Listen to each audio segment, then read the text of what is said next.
नमस्कार, सत्यहिंदी.com पर आपका स्वागत। मैं हूं शैलेश।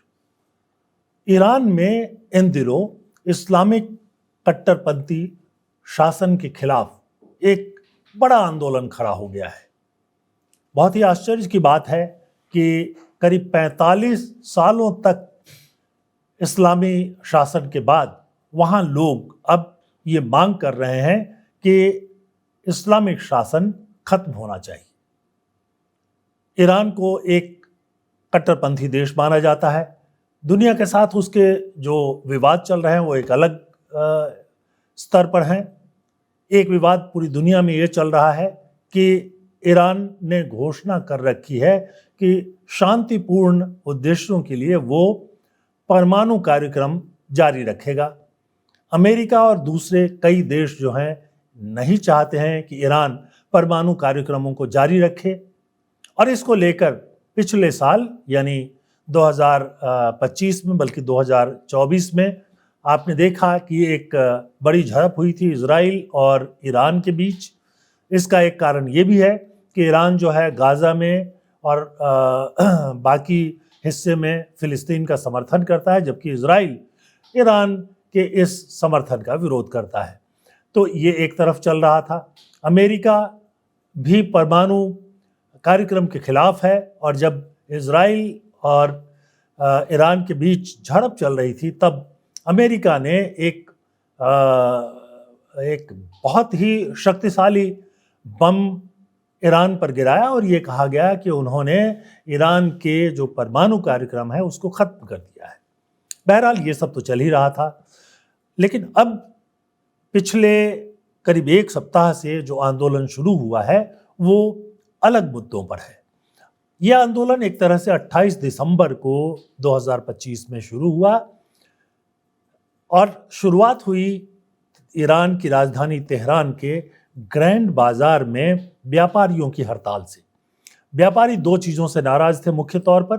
एक तो ईरान की जो मुद्रा है रियाल, उसकी कीमत बड़ी तेजी से गिर रही है, और व्यापारी जो है इस गिरावट के चलते बाजार को स्थिर नहीं रख पा रहे हैं और उनको कई समस्याओं का सामना करना पड़ रहा है। उसके अलावा ज़्यादातर ज़रूरी चीज़ों की कीमतें 40-42% बढ़ गई हैं। इससे व्यापारी भी परेशान है और आम जनता भी। 28 दिसंबर 25 को व्यापारियों ने ग्रैंड बाजार में हड़ताल कर दी, और उसके अगले दिन से तेहरान में और फिर देश के अन्य हिस्सों में छात्र जो हैं वो सड़कों पर आ गए, आम लोग भी सड़कों पर आ गए, और अब वहाँ पर कई ऐसे नारे चल रहे हैं जिसकी उम्मीद ईरान में नहीं की जाती थी।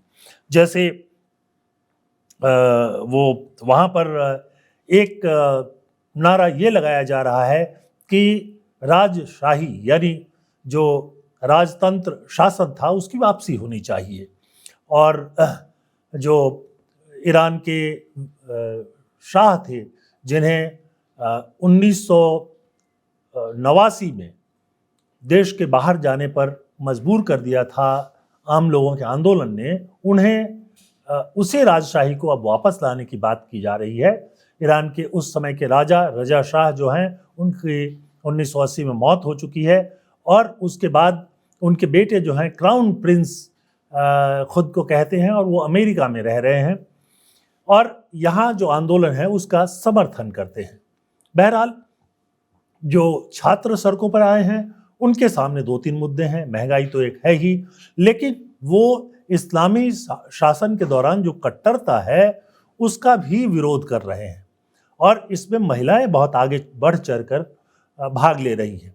यहाँ आपको ध्यान दिलाना चाहूँगा कि 2022 में एक इसी तरह की घटना हुई थी। महसा अमीनी नाम की एक युवा लड़की को वहाँ जो मोरल पुलिस है उसने गिरफ्तार कर लिया था। उस पर आरोप लगाया गया था कि उसने जो हिजाब है वो ठीक ढंग से नहीं पहना था। इसके बाद थाने में उसको टॉर्चर किया गया, बाद में उसकी मौत हो गई। उसके बाद बड़ी संख्या में महिलाएं और युवा सड़कों पर आए। कई दिनों तक आंदोलन चला, लेकिन यह आंदोलन जो है धीरे धीरे दबा दिया गया। अब 28 दिसंबर 25 को जो आंदोलन शुरू हुआ है उसमें बहुत सारी बातें जो हैं वो जुड़ गई हैं, और इनमें जो बातें जुड़ी हैं उनमें कई ऐसी चीज़ें दिखाई दे रही है जिससे ये साफ जाहिर हो रहा है कि ईरान के में एक बड़ा वर्ग, खासतौर पे युवा वर्ग ऐसा सामने आया है जो वहाँ कट्टर इस्लामी शासन नहीं चाहता है। यहाँ ध्यान रखने की बात है कि जो शाह रज़ा पहलवी जब ईरान के राजा थे तो ईरान जो है एक उदार देश माना जाता था। उस समय बुर्का पहनने की आवश्यकता नहीं थी और कई तरह की धार्मिक कट्टरताएं जो हैं उन पर रोक लगी हुई थी। ईरान को एक उदारवादी विकसित देश माना जाता था, लेकिन शाह रज़ा पर यह आरोप लगा कि ईरान की संस्कृति को वो नष्ट कर रहे हैं और उसके साथ साथ जो पश्चिमी संस्कृति है उसको बढ़ावा दे रहे हैं। इस के चलते वहाँ एक बड़ा आंदोलन 1989 में 1978 में शुरू हुआ। 1989 के फरवरी में शाह रज़ा पहलवी को ईरान छोड़कर बाहर जाना पड़ा। वो अमेरिका चले गए और ईरान में खुमैनी की सरकार आ गई। ईरान की जो अभी सरकार की व्यवस्था है वो एक अलग तरह की व्यवस्था है। इसमें एक चुना हुआ संसद भी है और उसके साथ एक धार्मिक नेता जो है उसके प्रमुख होते हैं। पहले खुमैनी थे और बाद में फिर उनके शिष्य खामेनेई जो हैं वो ईरान के शीर्ष धार्मिक नेता बन गए। शीर्ष धार्मिक नेता सिर्फ धार्मिक नेता ही नहीं होते हैं, ईरान में सेना के चीफ कमांडर भी वही हैं, उसके साथ साथ विदेश विभाग भी वही देखते हैं, आर्थिक मंत्रालय भी उनके पास ही है। मतलब सरकार जो है एक तरह से उनके सलाह पर काम करती है, लेकिन जो धार्मिक नेता हैं उनका चुनाव नहीं होता है, वो अपनी ही प्रक्रिया से आ जाते हैं और जीवन पर्यंत बने रहते हैं। इसी तरह खुमैनी की मौत के बाद खामनेई बन गए और खामनेई अब बने हुए हैं। 2022 में जब लड़कियों ने महसा अमीनी की मौत के बाद प्रदर्शन किया तो बड़ी ही निर्दयतापूर्वक व्यवहार किया गया और उस आंदोलन को दबा दिया गया। लेकिन जो दुनिया भर में उनकी मुश्किलें हैं वो अलग तरह से चल रही हैं। ईरान के परमाणु कार्यक्रम को लेकर के अमेरिका और यूरोपीय देशों ने उन पर आर्थिक सैंक्शन लगा रखा है और इसका मतलब है कि कोई भी देश वहाँ से न तो कोई सामान खरीद सकता है और न ही उनको कोई सामान बेच सकता है। आपको ध्यान में होगा कि ईरान से भारत काफ़ी सस्ते कीमत में पहले तेल यानी पेट्रोल और डीजल जो क्रूड रूप में होता है उसको खरीदता था, लेकिन अमेरिकी दबाव के कारण ईरान से खरीदना बंद करना पड़ा। ठीक उसी तरह का दबाव था जैसे कुछ दिनों पहले रूस से जो भारत क्रूड ऑयल यानी डीजल पेट्रोल खरीदता था उस पर रोक लगाया गया। भले ही अभी तक भारत ने पूरी तरह से खरीदना बंद नहीं किया हो, लेकिन पहले जितनी खरीद की जा रही थी वो उतनी खरीद अब नहीं की जा रही है। हालांकि ये भारत के हित में नहीं है, क्योंकि रूस भारत को बहुत कम कीमत पर तेल उपलब्ध करा रहा था और भारत उनको रिफाइन करके यानी क्रूड ऑयल को पेट्रोल और डीजल में बदल के दुनिया भर के बाज़ारों में बेच रहा था। और इसी के चलते आपको ध्यान होगा कि करीब 1.5-2 सालों से भारत में डीजल पेट्रोल की कीमत में कोई बदलाव नहीं हुआ है, कीमतें नहीं बढ़ी हैं। लेकिन अब जब सोवियत संघ से तेल खरीदना कम हुआ है तो इसकी स्थिति क्या होगी कहना मुश्किल है। बहरहाल हम फिर से ईरान पर लौटते हैं। ये सही है कि खामनेई की सरकार में ईरान में बिल्कुल कट्टर सरकार इस समय चल रही है। इसमें महिलाओं के पास बहुत कम आज़ादी है, बुर्का पहनना अनिवार्य है और कई तरह की चीज़ों पर उन पर रोक लगी हुई है। महंगाई से आम लोग परेशान हैं, लगातार चीज़ें महंगी होती जा रही हैं, चीज़ों की कमी है। यहाँ तक कि कई शहरों में और देश के कई हिस्सों में पानी तक का संकट जो है वो देखा जा रहा है। और इन सब के चलते वहाँ एक नाराज़गी तो दिखाई दे रही है। लेकिन ये भी है कि जो सरकार है वो काफ़ी मजबूत है और पहले भी कई बार आंदोलन हुए लेकिन उनको दबा दिया गया। अब इस आंदोलन में जो खास बात है वो ये है कि ये नारे लगा रहे हैं कि इस्लामिक रिपब्लिक नहीं चाहिए, मुल्ला चले जाओ, मौत हो तानाशाह का, खामनेई का शासन खत्म हो। ये नारे जो हैं पहले सुनाई नहीं देते थे, इस बार सुनाई देने लगे हैं।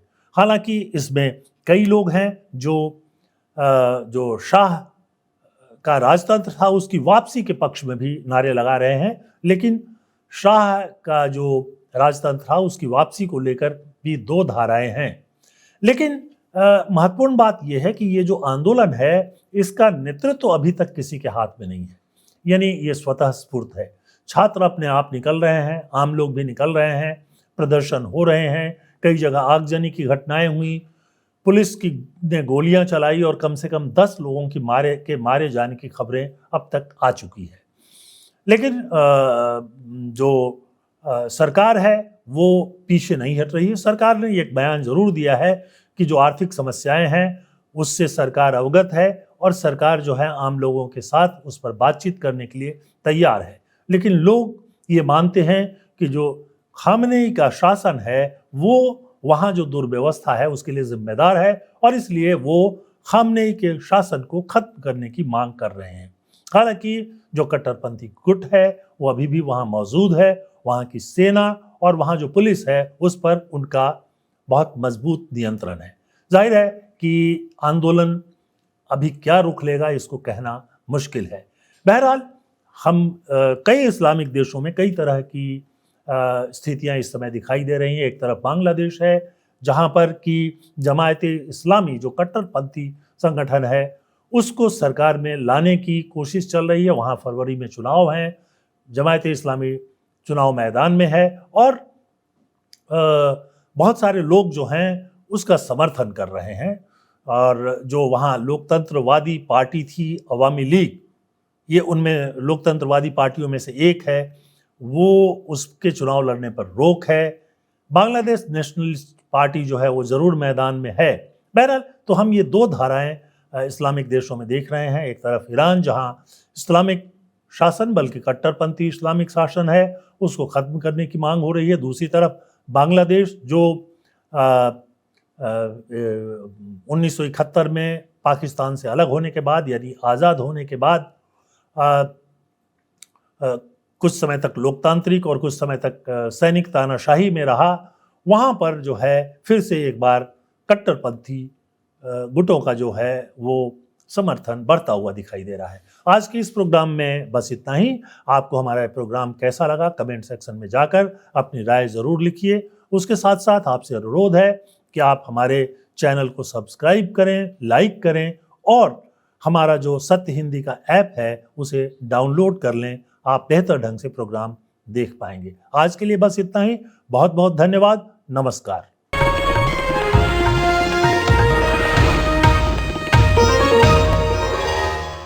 Copyright disclaimer under Section 107 of the Copyright Act 1976. Allowance is made for fair use for purposes such as criticism, comment, news reporting, scholarship, and research. Fair use is a use permitted by copyright statute that might otherwise be infringing.